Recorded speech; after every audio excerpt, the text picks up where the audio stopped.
Hey, we're your hosts. I'm Charlotte. And I'm Jonathan. And we believe that one of the most valuable gifts you can give to yourself is the gift of wholeness through integrating all aspects of what it means to be human. And in this podcast, we're bringing you insight, information, and inspiration to move from a stressful to stress-free life. Your journey to becoming even healthier and happier starts right now. Welcome to Wellness Theory, the podcast. Hey everyone, welcome to today's show. I'm excited to be introducing you to the lovely Tash Enriquez, who has facilitated and curated educational wellness and coaching experience for over 17 years. After her first degree in fitness management, she then went on to achieve her postgraduate diploma in sports and exercise science and medicine. She established the Sport and Wellness Science Lab at New York University, Abu Dhabi, where she conducted research in areas of neuroscience, sports psychology, and wellness. But not only that, Tash is also an ICF certified life coach, a horse-guided empowerment facilitator, and a seasoned consultant and speaker.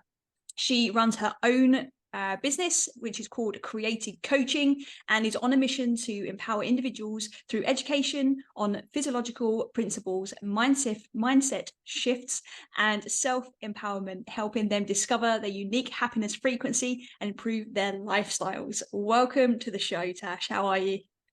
I'm good. Thank you so much for having me. I'm very excited to be here.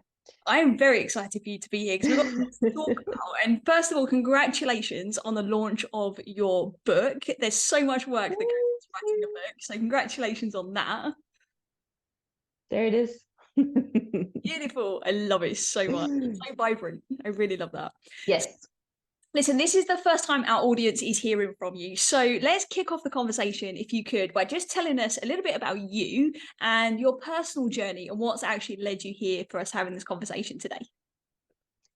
Sure. So let's start with where I am right now. So I live in Abu Dhabi. I've been here for 15 years.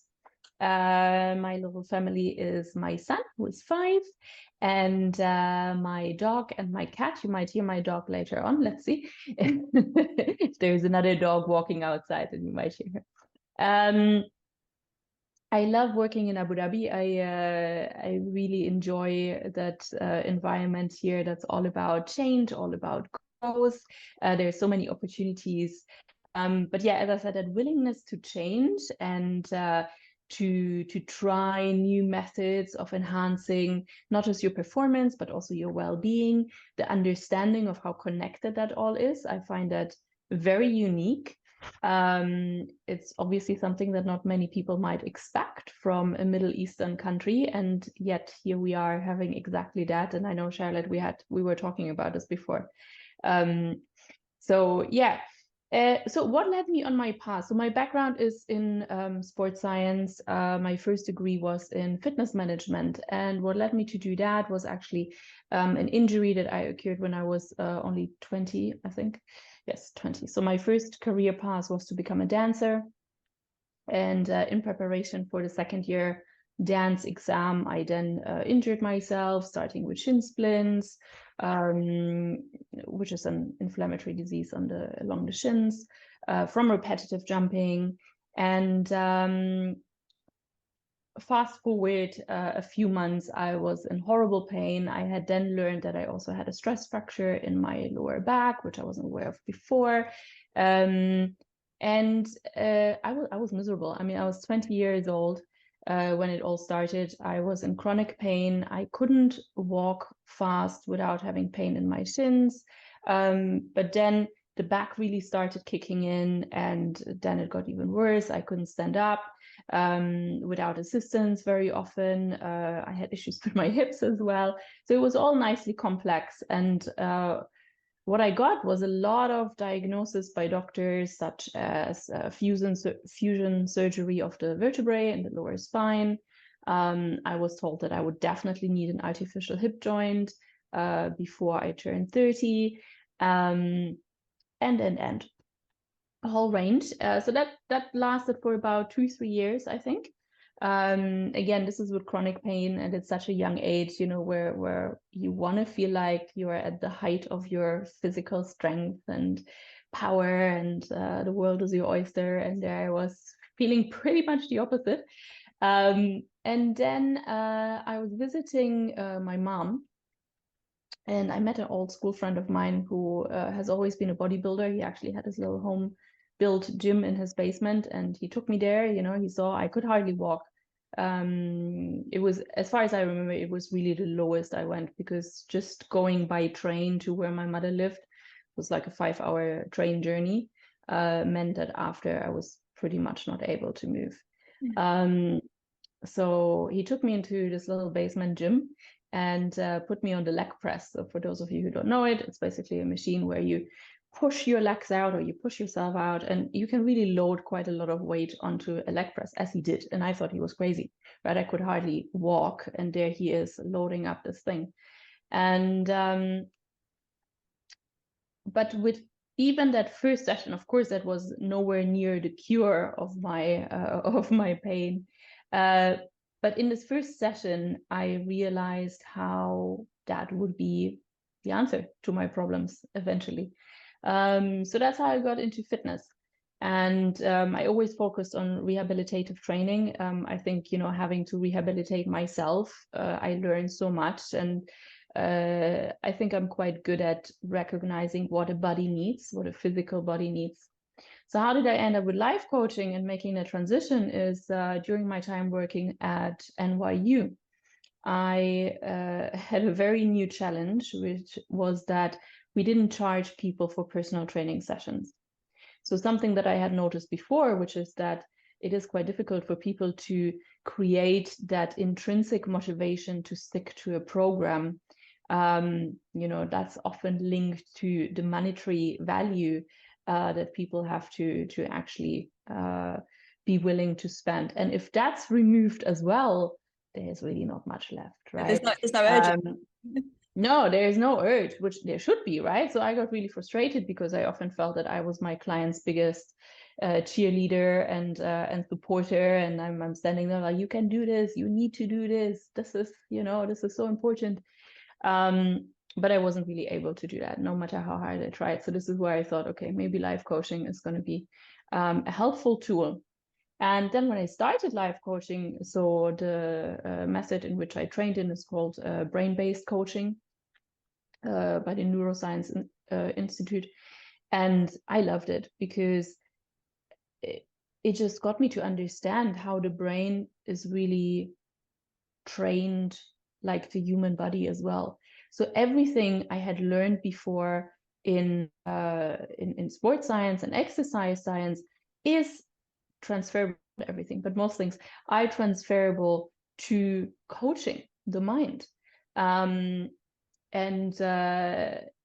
know, and so I started to becoming more and more aware of the connection between our physiological body and our brain, and with that, or with our mind, and with that, the interconnectedness between mental and physical well-being. So now this is what creative coaching does and stands for. So with all the programs that I do, whether it be corporate training programs, whether it be working with individuals, whether it's be the horse-guided empowerment, I aim to really open people's eyes to, as I said, these connections, but also give them all the tools, because the absolute positive of this connection is that it gives us such a huge variety of tools and ways to affect our well-being, if we want to talk about well-being. And that's what I talk about in the book as well. So the book basically describes my coaching methodology and why that holistic approach. So I have sections in there that are about nutrition. I have sections in there that are about mindfulness. I have sections in there that describe other ways how we can enhance our well-being. Nice. This is a great intro. I mean, there's so many different ways, again, that I can unpack that. I'm sure our listeners hear me say that all the time to our guests. But Tash, I'd love for you to share, if possible, like you obviously went through a serious amount of stress in those early days when you were suffering from that injury, right? Like you said, 20 years old, physically your body is under a lot of stress. Mentally, how was your mental health during that period, out of curiosity? Oh, it was horrible. It was horrible. I mean, it was severe depression. And just earlier today, I was running a workshop on desktop optimization. And we had a lovely discussion around how something as simple as setting up your desk workspace properly feeds into your mental health. Why? Because if you're not doing that, chances are you are exposing yourself to pain, to potentially chronic pain, which of course affects your mental health and well-being. So yeah, at that time, again, as I said, I mean, big factor was, it's not as if I had friends that were 20 years old as well that were going through the same thing, you know. So first of all, that played a huge role. It's not like I was surrounded, you know. I was having the symptoms of someone at 85, you know. I mean, with 20 or 21, I don't remember how old I was when I first heard it, but talking about an artificial hip joint, a hip replacement surgery, you know, excuse me, what? You know, did you see my age? Like, can you see me? That's Why are we talking about this even? But I think the most or the worst was really the chronic pain.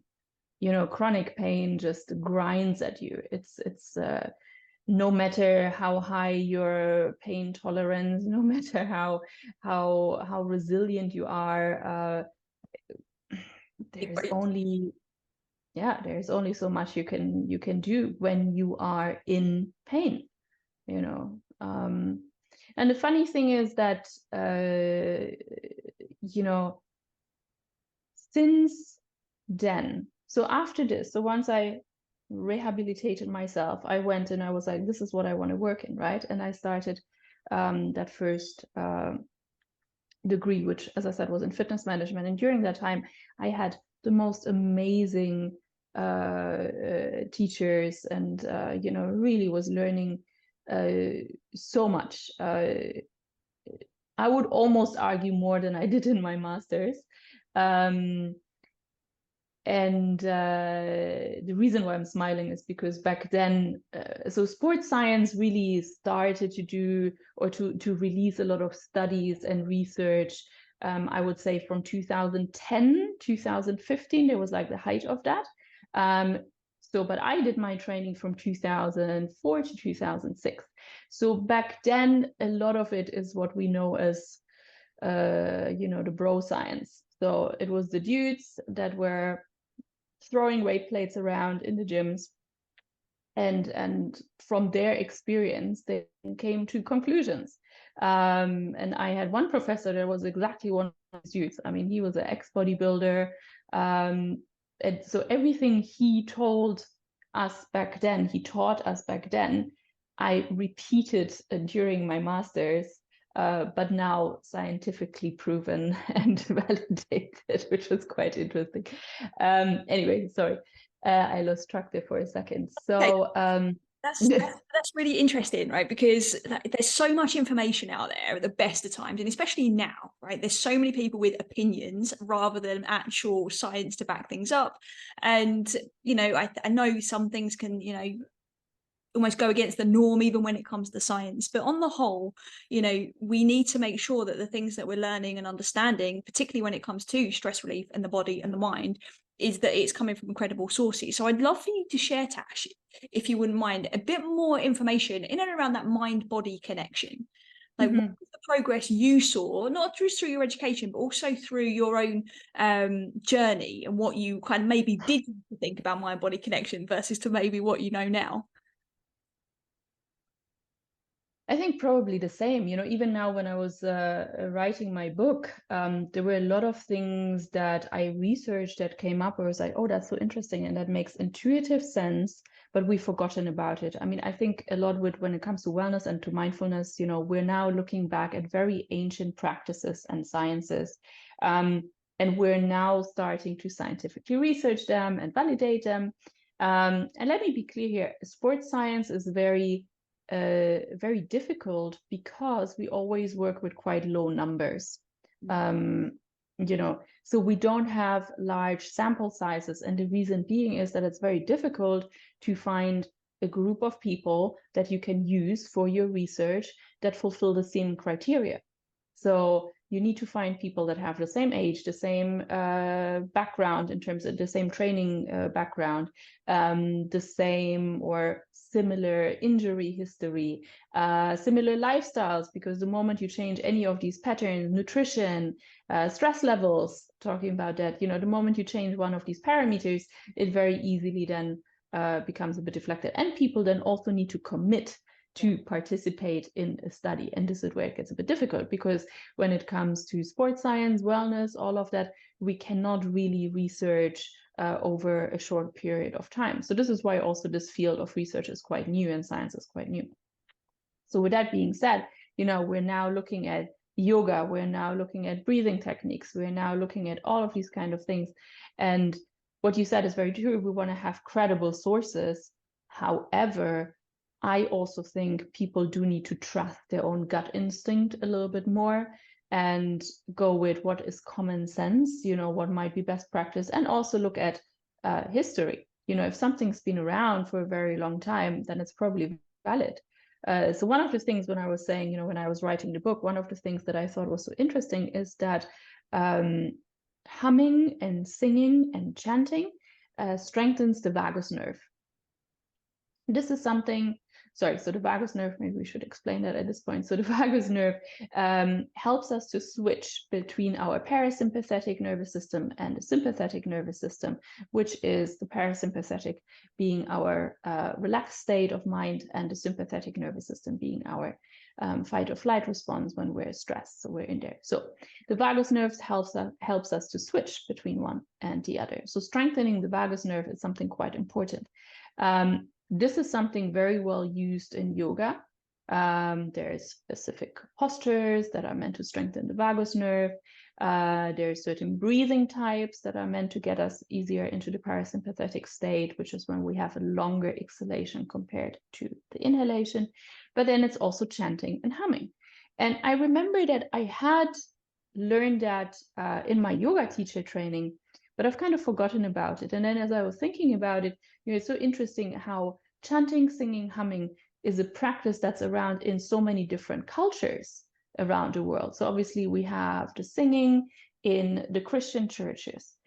We have the chanting in the more Buddhist traditions. We have humming, we have repetitive voicing in Islam as well during prayer time. We have cultural use of singing, of chanting. If we look into the more Native American tribes, there is always that chanting, that singing as well, certain singing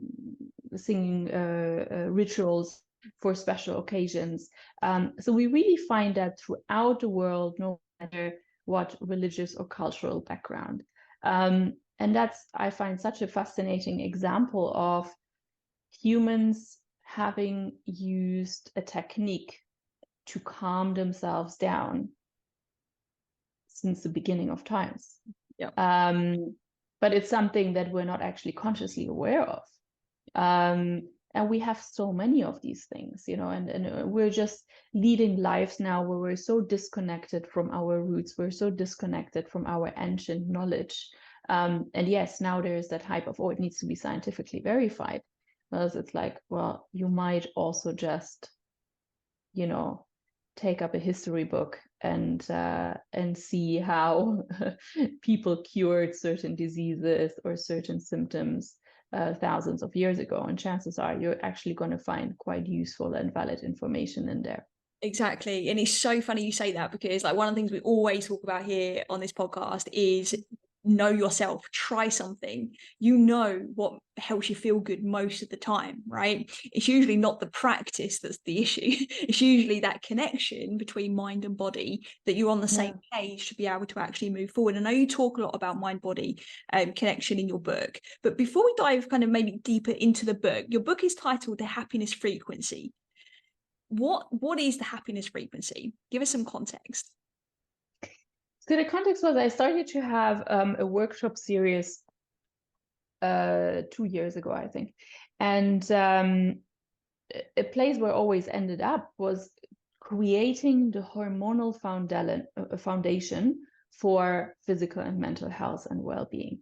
And again, this is a big part of that awareness. So the happiness frequency for me is a place where on a cellular level, as well as on a spiritual level, we vibrate in a way that makes us happy. Yeah. Right. But yes, it definitely is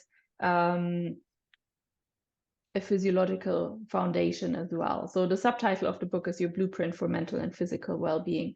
And as I said, it really is meant to give you that foundation and how you can create it for yourself.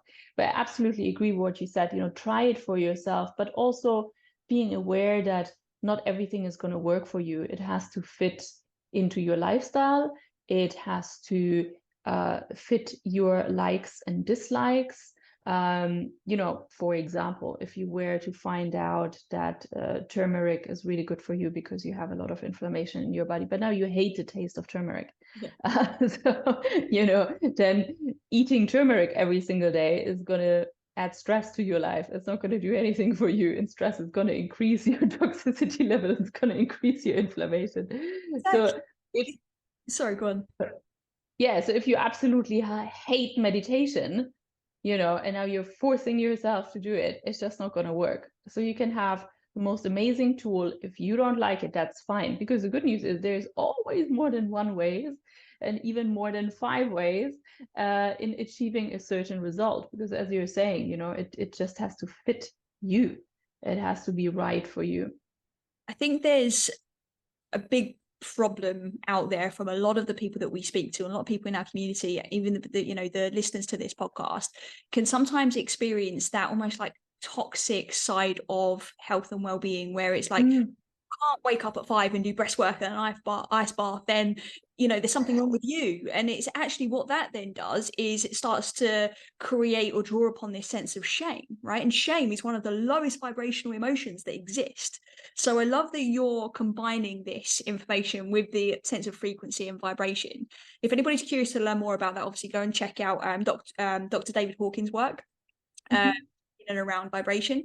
But it's so interesting to me that we have all of these incredible tools that are available, yet the way it is framed, typically when you look at things like social media and unfortunately toxic kind of coaching that exists out there, it can actually really put the onus back onto the individual as if it's something wrong with them. So I think it's really important for us to treat ourselves with a level of compassion, but also, like you said, just knowing, no, I like this, I don't like that, and that's okay. Yeah, and it's meant to make you happy, right? So definitely fully agree. I mean, if you think about it, everything we do is around shame. We exercise because we feel guilty because we've eaten too much over the weekend, right?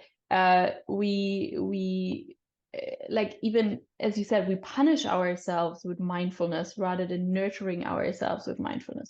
We punish ourselves with diets, with our nutrition, rather than eating to nourish our body and to feed our body the right kind of nutrients and the right kind of energy as well. I mean, at the end of the day, it's all about energy, right? It's all about how our energy flows and what enhances our energy and what drains our energy. So yeah, anything that you do that you don't like or hate is going to drain your energy. And anything you do, as you said, from guilt, from a place of guilt, from a place of shame, from a place of I have to, being forced into something, so even if you think, oh, I have to take better care of my body, I mean, that's already not a good place to start, right? Because if you have to, well, chances are you're not going to enjoy it. However, if you like to take better care of your body, that's a whole other story, because that is slowly going to help you to develop that element of self-love, where it's really around, oh, you know what, I really want to take better care of myself because I deserve it. Yeah. Right? So now we're in a completely different mindset space. It's like, my body deserves this because it's carrying me around all day long. powerful when you can shift from that place of forcing it, isn't it, to a place of being empowered. And I love that that's part of your mission, is literally to empower people, because as soon as we're operating from that space, we can move out of shame, being the intentional driver. So how does somebody listening to this, in your experience, and perhaps there's well, for sure there are things inside your book that will help them with this, but how does somebody start to flip that if they are experiencing that shame drive rather than more of a loving vibe? Where do they begin in your eyes? So if you want to dive quite deep, which I think you might have to for this question, is to really see where that lack of self-love comes from, right? What are the beliefs that are there that prevent you from having that more loving self-care attitude? And that can be a little bit tricky. Yes, I do have that in my book.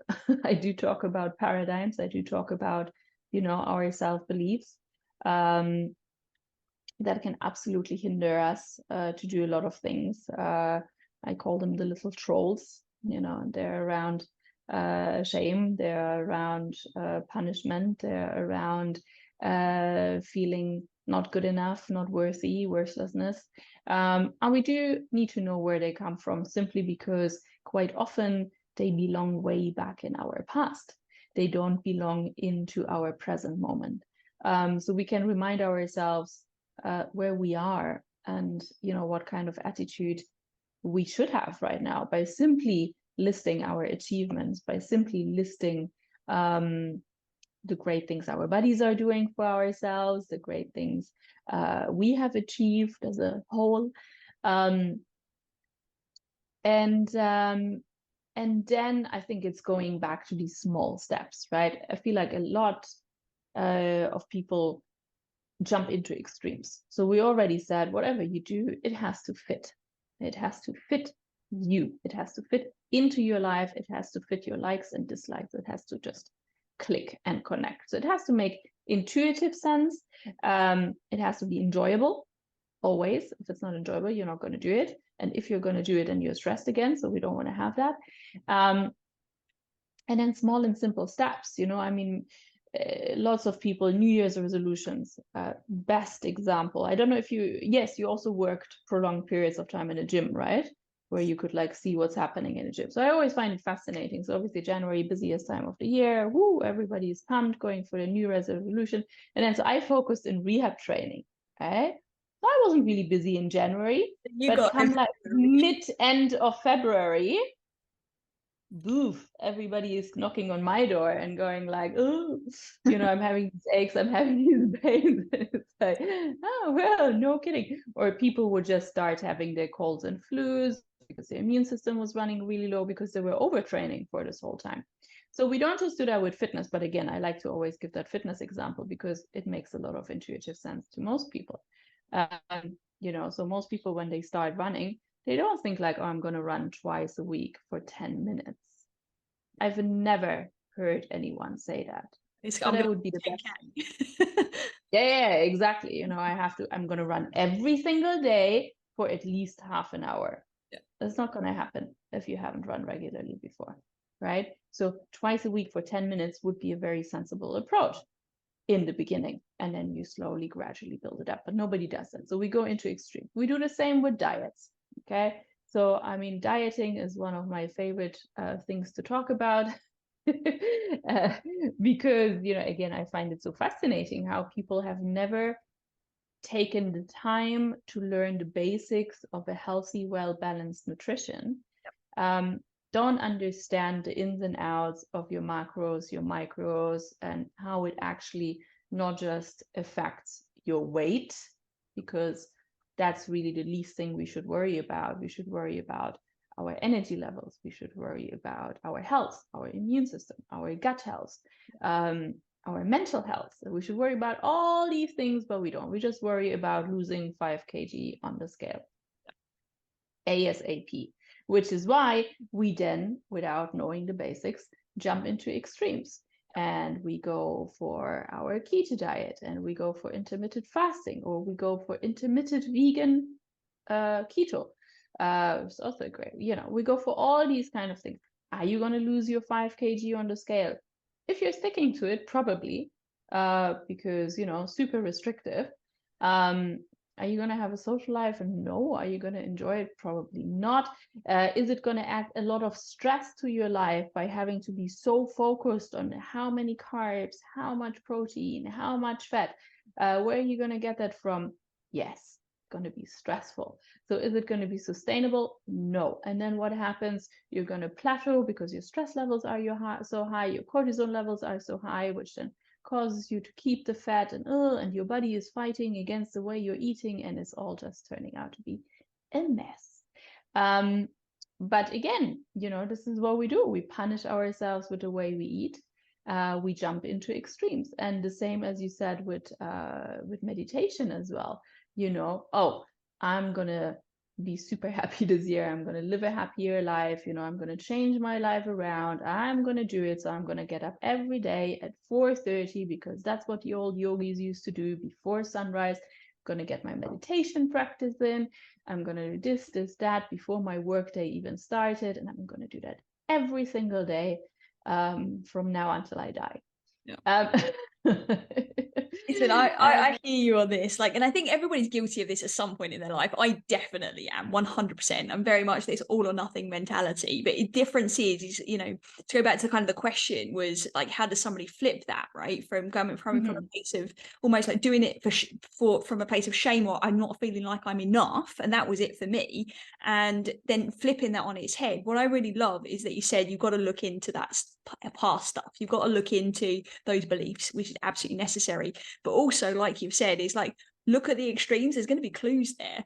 There's going to be some massive clues, and making sure that it fits your lifestyle is so, so important. Right now, Jonathan and I, our listeners obviously know Jonathan, we are doing a kind of lean and strong body transformation thing for the next 12 weeks, and it's more of a performance goal. We set different stretch goals for ourselves over time, and in the past I've never done anything quite like this, but in the past I would have done it from the wrong kind of place or from an unhealthy place. But this time it's flipped it on its head, because we are doing exactly what you described in terms of measuring your macros and all the rest of it, because it's been the first week, and you with what we've got is you got to be Rain Man to do the math just to make your own lunch, so it is that extreme end of things, but it's coming from a healthy place now, and there's real pure intention behind it, which is really important. But that stress, it would have been really unhealthy stress before, but now this is coming from a healthier stress. It's definitely stretching me, and it's increasing my capacity, which is really And I would love for you to touch on that, because in your book, you talk about something called stress addiction, right? Yes.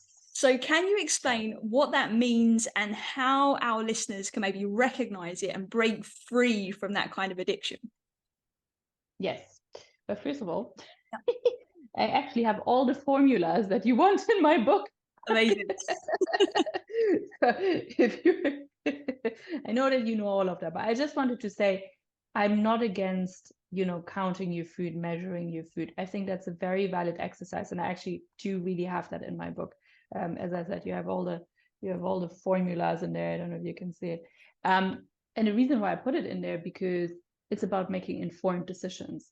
So I just want to say that as well. So there's nothing wrong for some people with going to extremes, right? So for someone like you, who's been experienced with different sorts of exercise, different types of exercise, different intensities of exercise, if you now set yourself a more intense goal, or you have a certain time frame where okay, I'm going to go crazy during that time, and this is what I want to achieve, that's a different story, right? But that's why, again, it's so important to really know where you are, and to also have that basic kind of knowledge, because if you're going for your diet, if you want to really work on your nutrition, yes, you do actually need to have an understanding on how to plan your meals. You're not going to do that for long, because you know that, right? I mean, you start measuring and you start weighing your meals, and in the beginning it seems like, ugh, okay, this is super tedious. But then you do it for a few days and you realize, you know what, at the end of the day, I'm always eating the same. Yeah. Right. I have my few things. So you start to learn, oh, this thing that I'm eating there, that's really not working, because that's super high in saturated fat, and I actually, how can I modify that? How can I adjust that? And then you make it work, and then you don't have to repeat the weighing and the measuring all the time. I mean, yes, over time you're likely to go again into a bit more unhealthier habits, and then you just repeat it and you just reset. But it's not an issue, because now you've learned how to have that basic way of eating that's going to work for you all the time. Yeah. So yeah, in the beginning, I'm not against. I just wanted to clarify that. Yeah, no, So I the love stress. that you've mentioned that. Just to add to that, like I think it's really, really, really important, because it takes a lot of trial and error as well, right? Like you said earlier about likes and dislikes, what your body can cope with, and what's different for Exactly. everybody. So me and John have got a very similar goal right now, but it looks very different, because again, we're individuals and we must acknowledge that. So anyone listening, thank you so much, Tash, for like really underlining that, because it's really, really important to again come back to meeting yourself where you are. I think it's so necessary. Yes. And that's why it's so important for each individual, as you were saying, to really get to understand and to learn their body, invest that time. And this is mentally, physically, when it comes to exercise, physically, when it comes to nutrition, that overall mindset that you want to develop, because we're all so different. What happiness means to me is not what happiness means to you. So that's already where it starts. That's why I'm saying my book is your blueprint, but I'm actually not giving you the blueprint. You will never in my book say like, do this, do this, do this, do this. No, it's like, this is how you can learn more about yourself in this regard. This is how you can learn more about this. This is how you can explore more about this. So yes, I'm giving scientific facts, but you need to make it work for yourself, unfortunately. Maybe that was too much of a spoiler alert, and nobody's going to get the book anymore. What? That's the only way. It's the only way, honestly, I believe, that you create sustainable change, is to make absolutely individualized and personalized. And we're all about lasting change here. So you're preaching to the right choir with our listeners, for sure. That's why it's so hard. That's why it's so hard, because as you said, you have to put that work in, right? You have to take the time. Nobody can help you with that. I mean, yes, of course, you can get help with like getting the information, getting the knowledge, getting the facts. But still, there's going to be so many facts that, and we know that. I mean, when it comes to sports science and wellness science, I can find you studies that prove and disprove everything. And they're all right. That's the problem. Exactly. Which in itself can be super stressful, right? So let's talk stress addiction. Tell us more. Exactly. So stress addiction. So let's go through a little example. Let's say you started work and you're highly motivated and you're quite relaxed in terms of your mindset. You're young, you don't have a family yet, you don't have your kids yet, so you get into this habit of working quite a lot, and you actually enjoy it because you feel like you get a lot of reward from it, so that's great. You feel quite productive when you're constantly a little bit stretched, right? You're achieving new heights. You might do projects that you never thought you could or would do at such a young point in your life, such a young stage. And yeah, it all feels great. That is positive stress. So we have positive stress as well. We call that OI stress. So now time goes on. You are now still in the same company. You're known as the person who always gets everything done fast. So you're going to get asked to do more and more and more. So you're starting to feel like, okay, this is, I'm reaching my my limit, because time is limited, right? There's only so and so many hours in the day.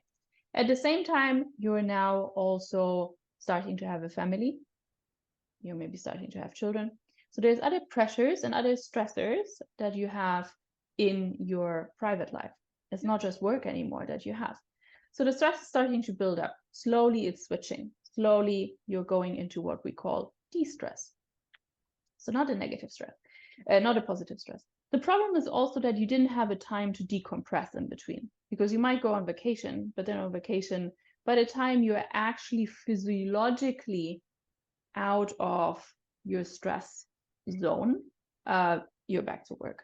And chances are you have other things to think about, so you're probably never really fully de-stressing. And then you find yourself at a state where you really struggle to focus. You struggle to relax. If somebody would tell you, just do nothing, that's not an option, right? Because you just can't. When you want to watch a movie, you find your hand going searching for your phone and checking social media, and then or something else, or an email comes up and something is happening. Oh, you're going to meet my cat before you meet my dog. I don't know if you can hear it. She likes to talk when I talk. It's all right. We've had cats on the podcast before. Loud one like this one. So, and you might find yourself not being able to focus on work tasks as well as you used to before because there's too many of them. You might find yourself switching off even when you're listening to a very interesting conversation with a loved one, with a family member. So you're struggling in all areas, right? For your own mental health and well-being, you're struggling socially and you're struggling at work. But what has happened now is that physiologically, you have been exposed to stress hormones for such a long time that this is your normal. So you're used to the high adrenaline levels, you're used to the high cortisol levels. What happens when we're stressed? Our whole system is elevated. We're functioning better. This is why that positive stress in the beginning felt good. You were productive. And it's true, you are more productive when you're stressed. Stress is a normal part of life.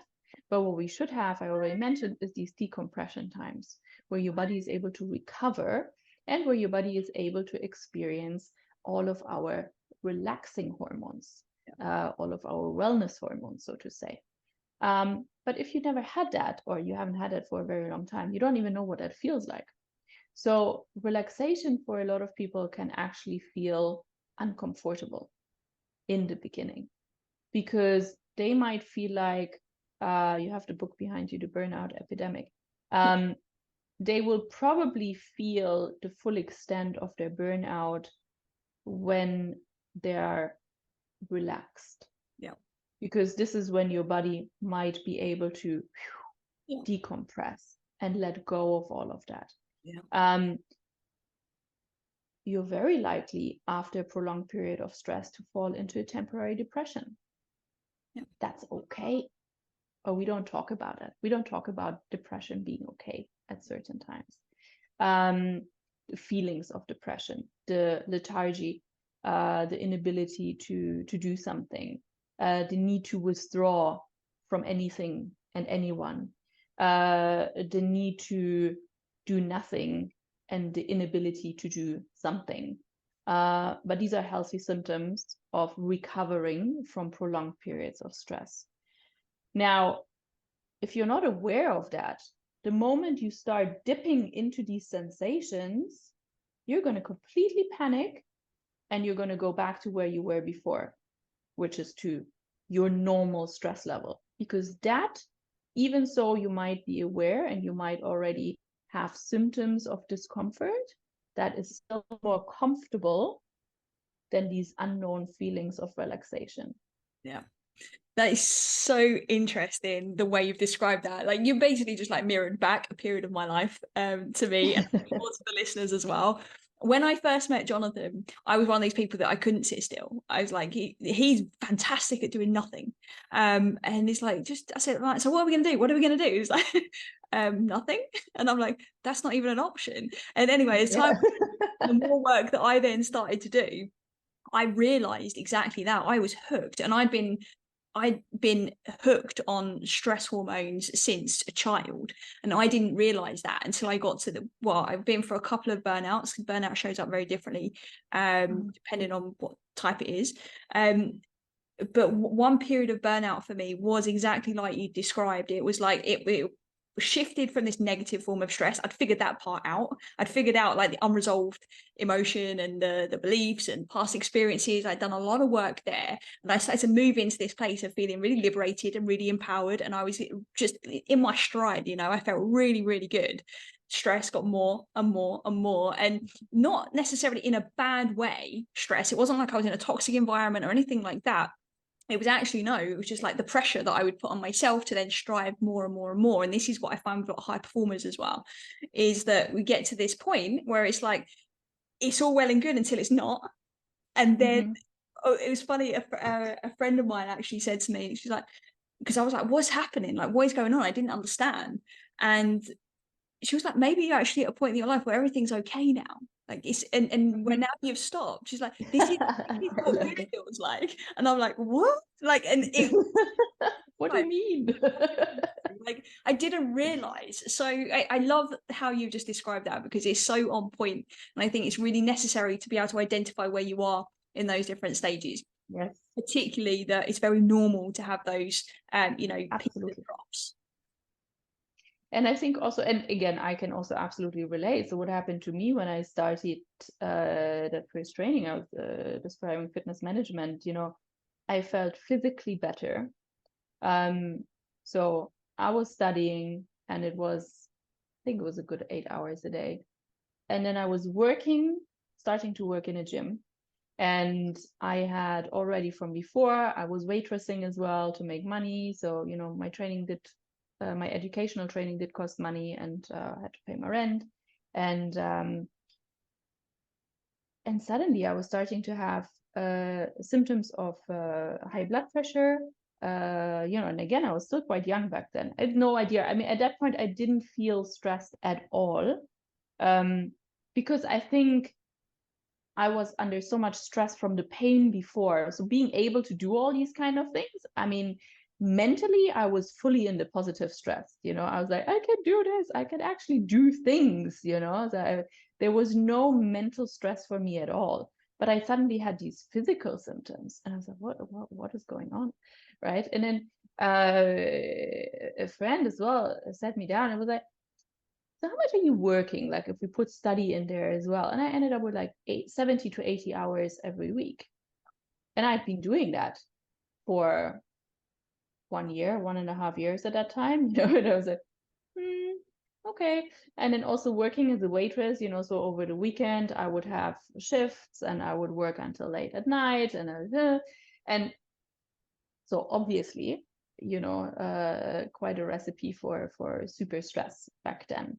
But again, because I was so young, I didn't notice, or because I had that backstory of a completely different sort of mental stress and physiological stress. I didn't even think of that.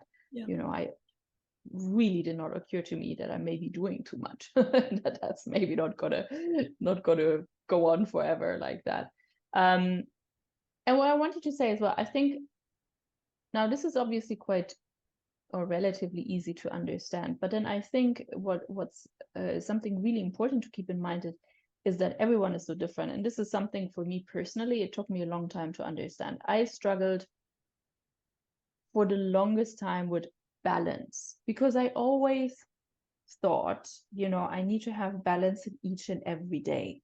So I need to have like my high pressure and full on, and then I need to relax, and I need to do all of that in the same day. And now I know that's not who I am. That doesn't work for me. So what I do is I work like crazy, and I'm full on, and I'm super productive. I'm very switched on, and I do 6 different things. I always have different programs where people think like, oh, how does this even all together? It goes together in my mind, makes perfect sense. And the more I do, the more creative I am, and the more new ideas I have.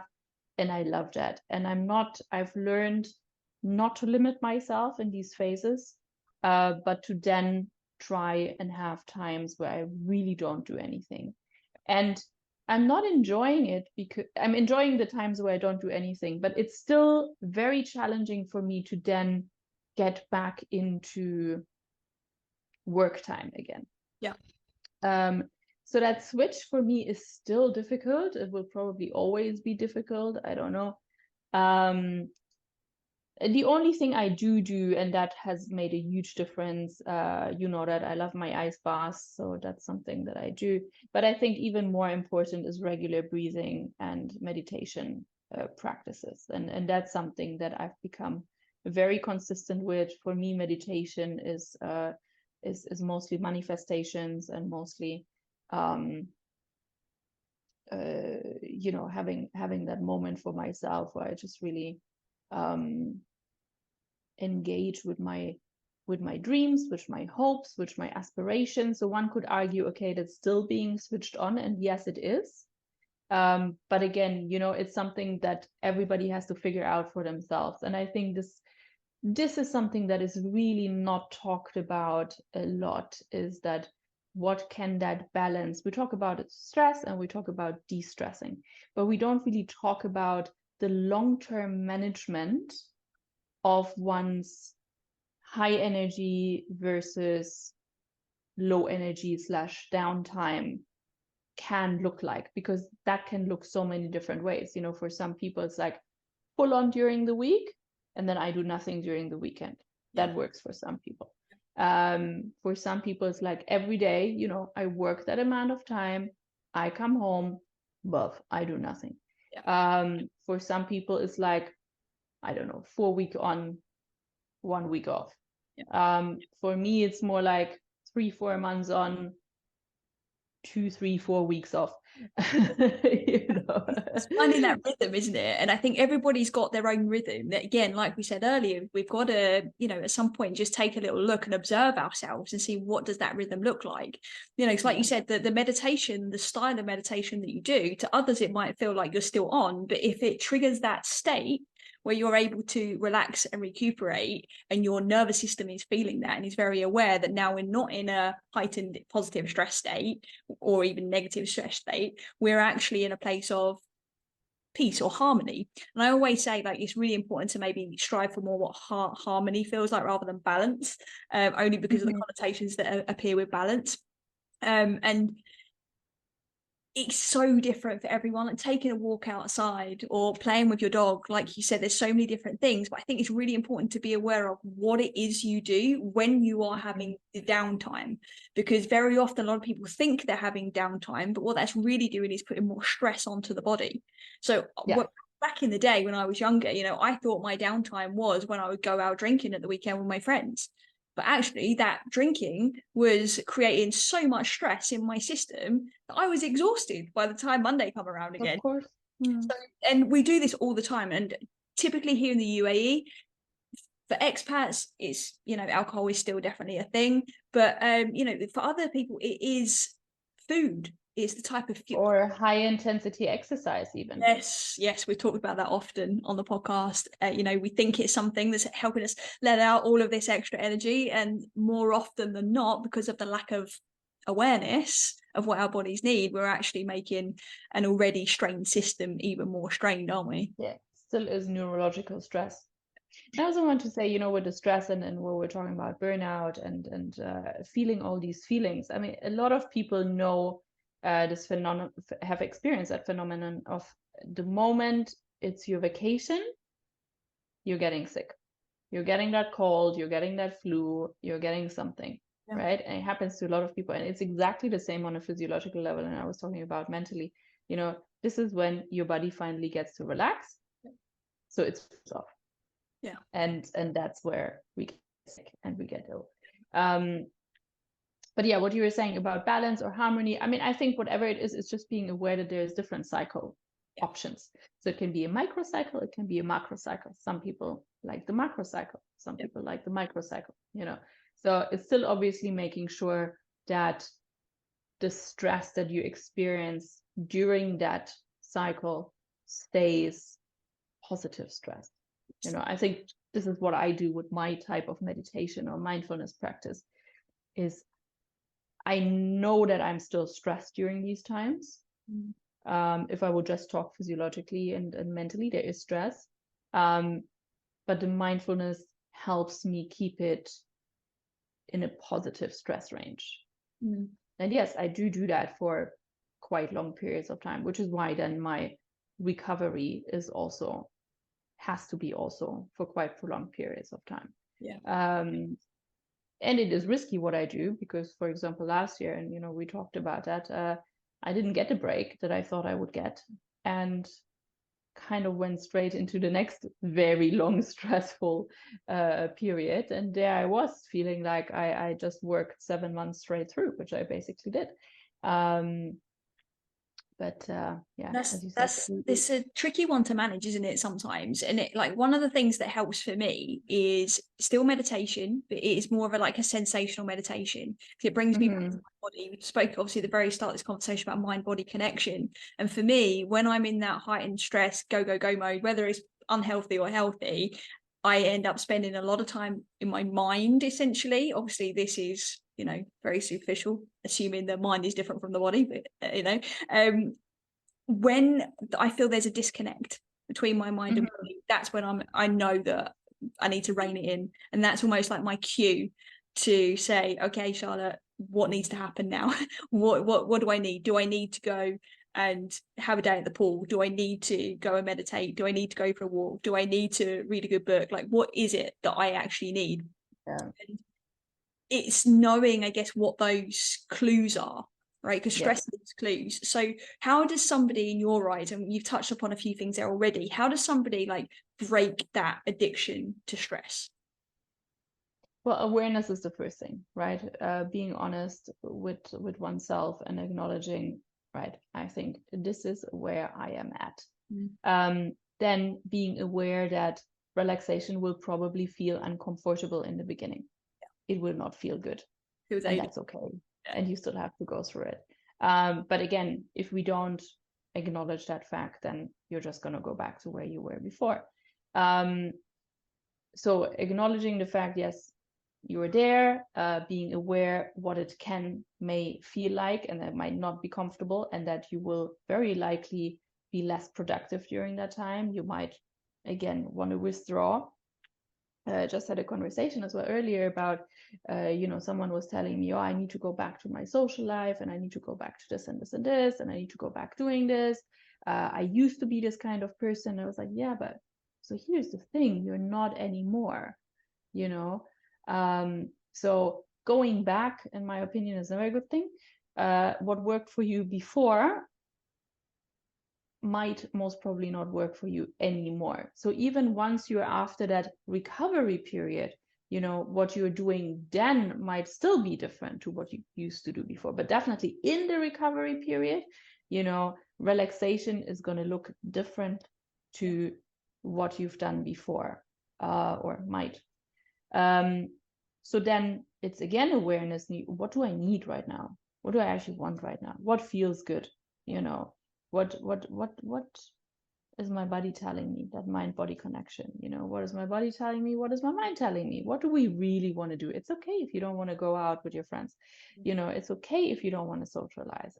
It's okay if you just want to sit and watch TV for 1 week straight. If that's what you need to do, then that's what you got to do. What's really interesting about what you just said there is when you're giving those examples, you were saying it's okay. Right, because I think the other thing that we end up tying ourselves in knots with, and we're like, okay, well, I need to not go out with my friends this weekend, and then but what will they think of me? I should be going out with my friends, but if I don't go out with them now, I might not see them for another month or whatever, right? And the stories begin, right, and our mind will just go off on one. So I don't want anybody listening to this to overlook what you said about the meeting it with it's okay, meet it with compassion. It's completely okay. Your friends are still going to, they're going to understand. They might be relieved that you're not going to go hang out with them because they need the exact same thing, so being kind to ourselves in that process is absolutely critical, isn't it? Yes, honest, kind, compassionate. I think for me it's the honesty, and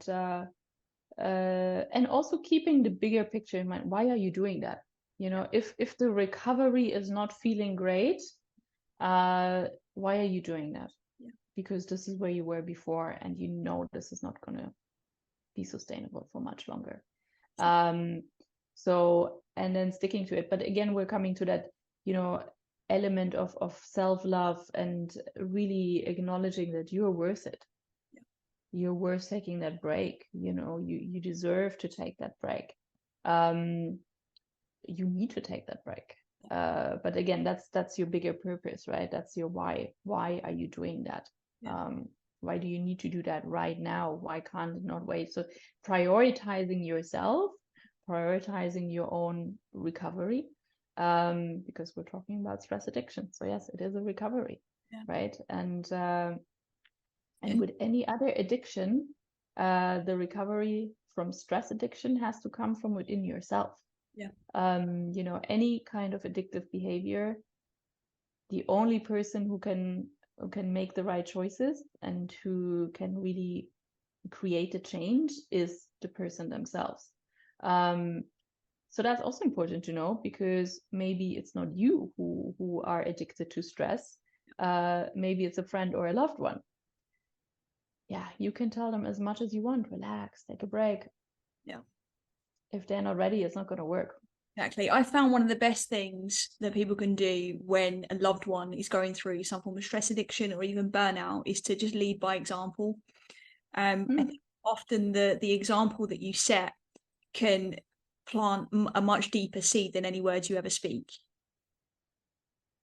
Yeah.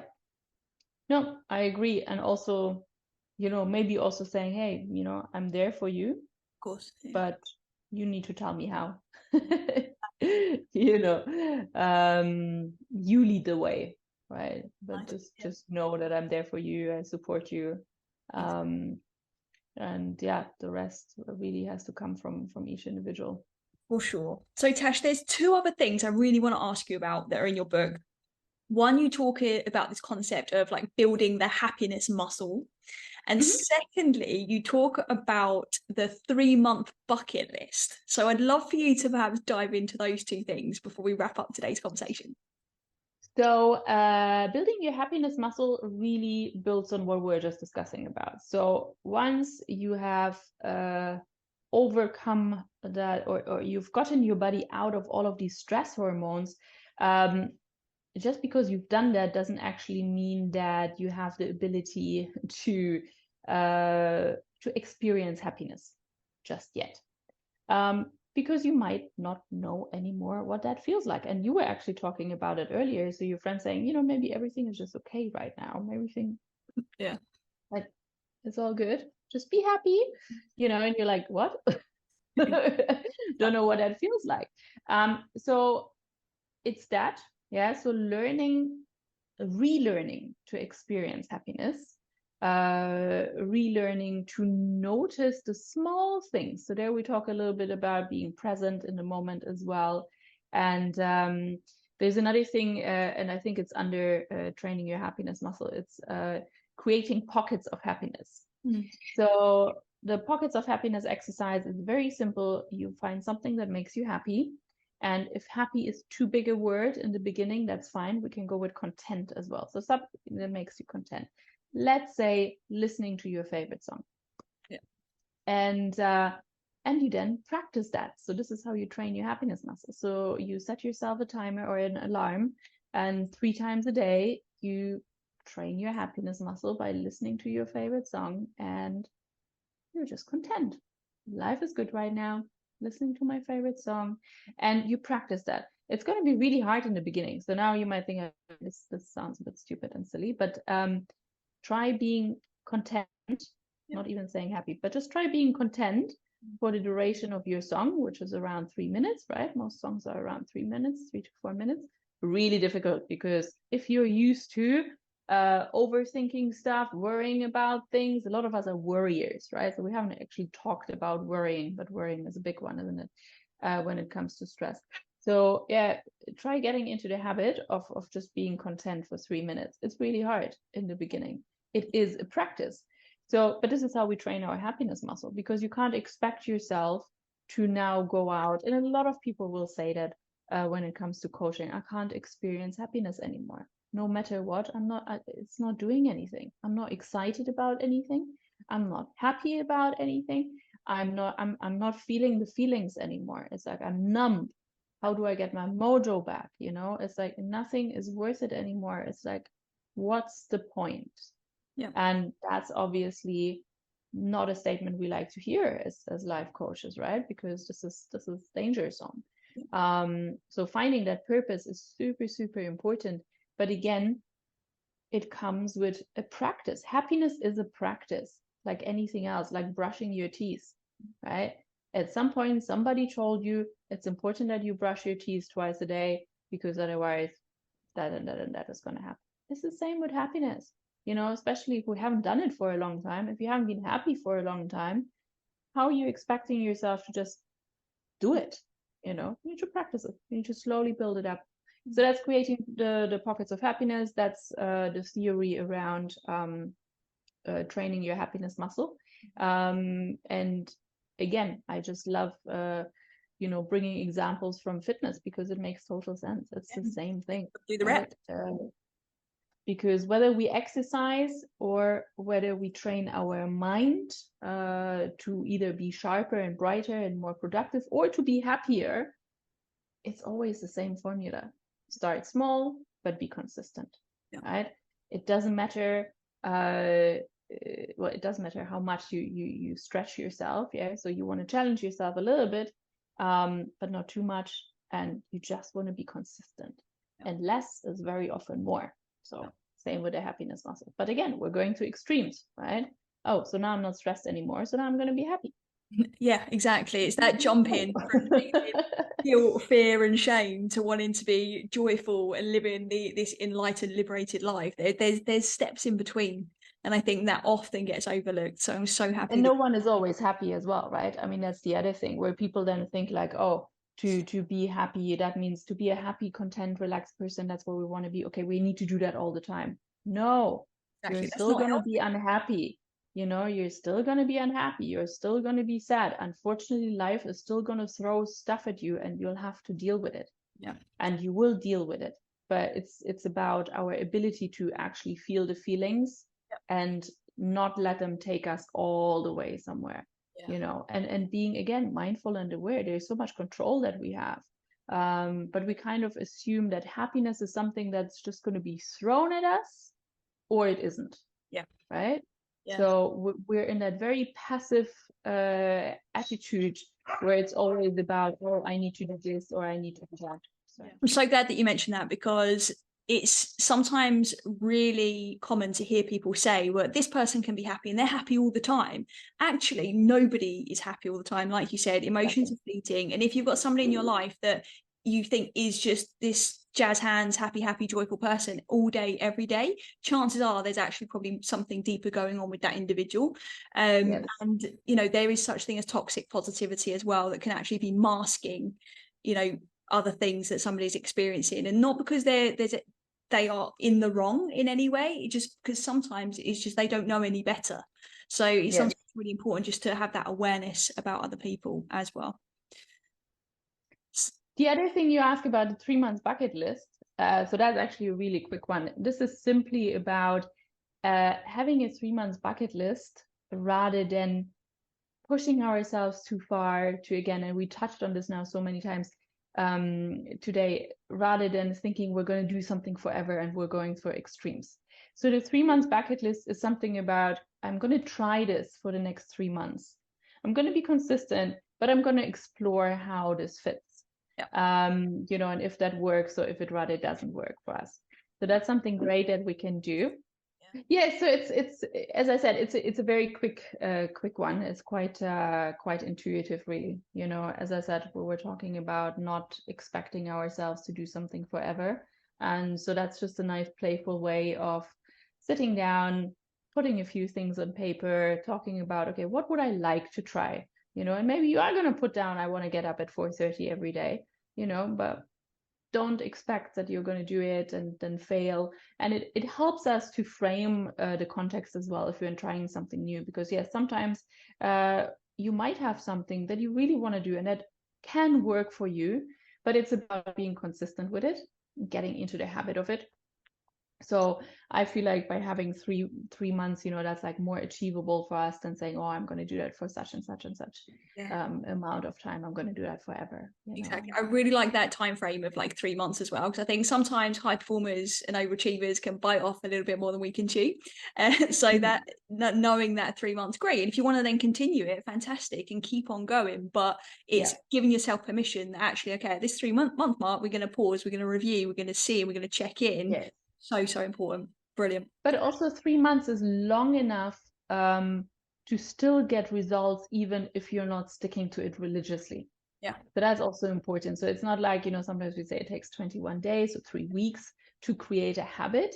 But then during these 3 weeks, you might not actually do something every single day. And that's still called consistency. Even if you do something every second day, that's still being consistent. So with 3 months, we can also give ourselves permission to not do what we set out to do sometimes, and we still get the results. Yeah. So that's why 3 months is also quite relevant there.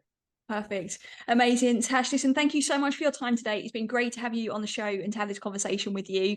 Obviously, all of the links to where our listeners can find you will be in the show notes, as alongside where they could obviously get their hands on your book. Is there anything else that our listeners need to be aware of that we haven't mentioned? No, I don't think so. I do a lot of different things, as you know, so I'm not even going to dive in there, because otherwise we sit here another 3 hours.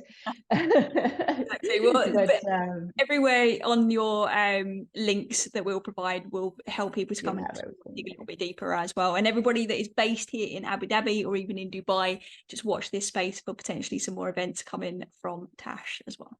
Yes, great. Thank you so much for having me. It was really, really so much fun. Thank you so much for being here.